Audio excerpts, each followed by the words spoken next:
It's a tragedy authorities want to prevent from ever happening again. Last month, a 4-year-old boy fell into a deep abandoned well in Carlsbad. His body was found 2 days later.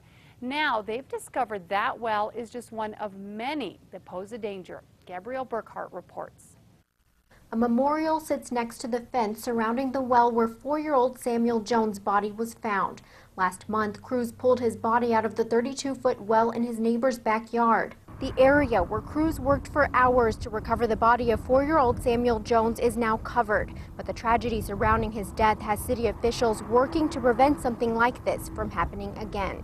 When the state engineer's office inspected that hole, they discovered it had been dug before records of the locations of wells were kept. All of them aren't mapped, so we don't really know where they are, and the state engineer's office doesn't even know where all of them are. The Carlsbad police and fire departments have teamed up to locate the wells and are asking the public for help reporting these hazards. In the past month, they've received several calls. Some of these holes are much larger than the one that was out on Taylor Circle, and it's very easy for people to just come across them out in the middle of nowhere and fall in. One was found in this neighborhood in South Carlsbad. It's 16 inches wide and 85 feet deep. I reported that to the state engineer, and he came down and viewed it, photographed it, and sent a letter to the property owner asking the property owner to protect it, to mitigate it. Officials are working to find ways to help property owners with dangerous holes. Whether it be from grants, from donations from the community, from donations from businesses and contractors. Depending on what kind of hole it is, an old water well, a cesspool, that money will go toward helping the owner follow criteria for filling it. With Sammy Jones,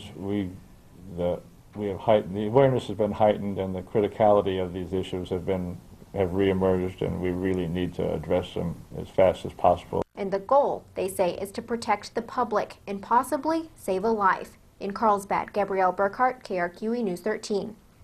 The city is asking anyone who comes across what they think may be an abandoned well or deep hole to call Carlsbad's non-emergency 311 number and report it.